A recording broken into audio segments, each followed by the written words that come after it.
Now, our next guest built a multi-billion-dollar business from a single sandwich shop back in 1965. With over 37,000 franchise outlets in 90 countries, Subway is currently one of the top franchisees in the world. Now, that's something to sink your teeth into. To find out the secrets behind the company's success, we have the co-founder of Subway, Fred DeLuca, in with us to tell us more amazing story you have, Fred. Very good morning. Morning, Fred. Good morning. Good to be here. So one single shop in 1965, now there are 37,000. I mean, when you started that shop, were you thinking, yeah, I've got big plans, or you just thought... Well, actually, we did have big plans. We had a goal of having 32 stores in 10 years. So even though we opened a single shop as a way to pay my way through college, the idea was to go further than that, but we weren't thinking this big. We were just thinking 32 stores would be a nice goal. And did you admit the target? Well, we hit the 32 stores, but we were 1 year late. It took us 11 years to get to 32 stores. And it took us a while to learn the business. When I opened up the first store, I was only 17 years old. I had no idea of what to do, and I built the store kind of similar to what you'd expect a 17-year-old to build. But over time, I learned the business, improved the product, improved the service, learned how to really make money in the business. And then we got into franchising in 1973, and that really ignited the growth. Of course, the early growth was right in the U.S. Right. And then eventually we got into international development. So it's been a long journey for you. I mean, since 17, what have you learned along your journey? The top one or two things you think that was key to your success? Well, I'll tell you, it's really quite simple. I think the key, of course, is to focus it on the customers. I tell our team that we only do three things at Subway. We build sales, build profits, and build stores. And of course, to build sales, which is the starting point, is really to take good care of the customers. Make sure that they give them good food, good service, clean store, and a good deal. But you were actually quite brave, because in the early years, the stores weren't actually making much money. You weren't really making a big profit. I mean, but you chose to still expand. I mean, yeah, actually, we almost closed the first store. The first store wasn't doing well. And after thinking about it, we actually talked ourselves into opening a second store. We were considering closing that first store and then maybe starting up somewhere else. But we said, you know what, if we do that, we'll be out of business. We may never get started again. So after thinking about it, we said, we'll rent the second store, we'll open it, we'll see how it does.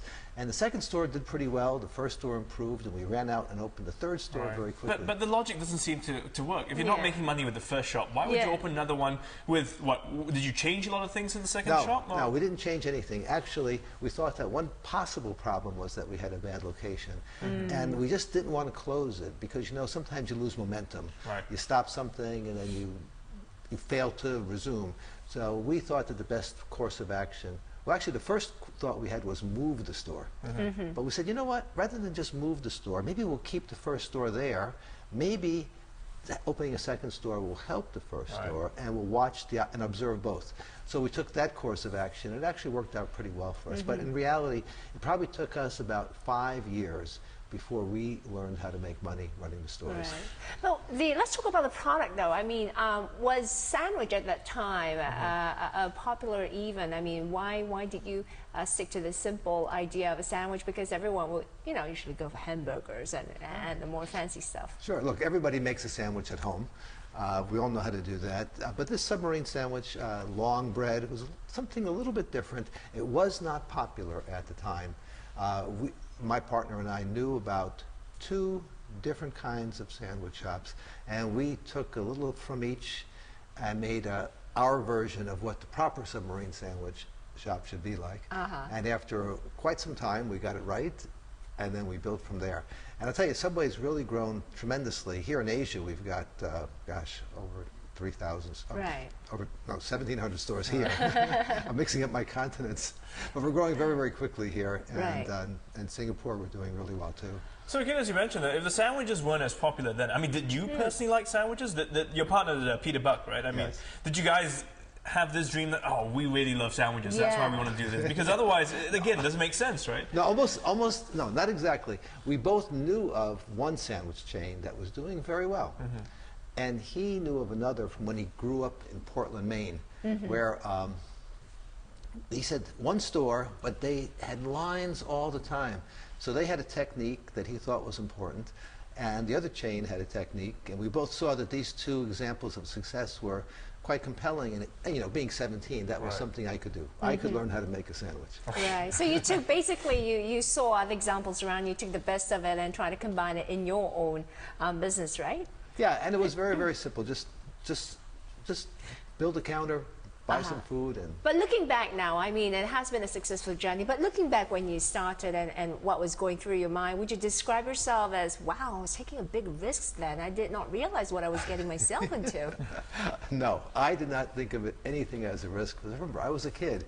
I was just going to work, so to speak. I wasn't really... Yes, it was a business. I was starting a business. But my simple thought was this was work that I could do to help earn my way through college. Okay. So, I mean, so no regrets. I mean, looking back, if you, okay, put it this way, if you could go back and relive those early days, what's the one thing you would change if you could change anything?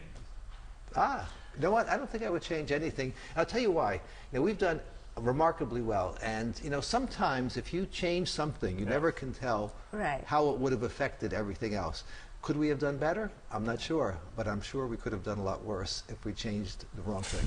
But you've done well so far. I mean, the growth of pace has been, you know, increasing, and you mentioned in one of your interviews that it's actually getting easier. So do you think the market for sandwich is still out there and you can tap into it more, or is it getting saturated? What's your opinion on what you see right now? Well, let's see. We opened 2,500 stores in the last year, and one thing about the food business is that everyone eats 3 times a day.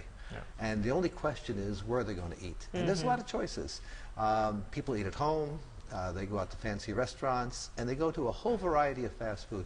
And people just want a few basic things, and they will gravitate to the food options that really please them. So we're just really scratching the surface. Here in Asia, we've got very few stores compared to the population. In the US and Canada, we have 1 store for every 12,000 people. And we're still growing.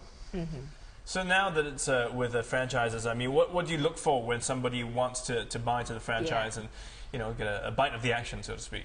Yeah, well, franchisees are what drives the whole business because we're entirely franchised. All the stores are locally owned. So we need people who are really going to take care of the details of the business. You know, it's not very complicated. You start with a single store, and you got to do a good job at the store level taking care of your customers and your employees. And if you do a good job with those two and really focus in on just delivering a great product, you could do well in your store and you can grow from there. What's the most unusual Subway sandwich you've come across? That, you know, The most unusual location? Oh no, the kind of sandwich, because I think some different countries, slightly, some of them have a localized sort of... Well, I'll tell you what, the most unusual place is in India because every single store there has 2 sandwich counters, not 1. One is for the traditional Subway food, and then we have a whole vegetarian counter, a variety of Indian specialties, and that's the most unusual place for Subway. Okay. Wow. Well, thank you very much, Fred. Nice hearing your story. Fred DeLuca, the co-founder and owner of Subway, and what it takes to build one of the world's biggest franchises.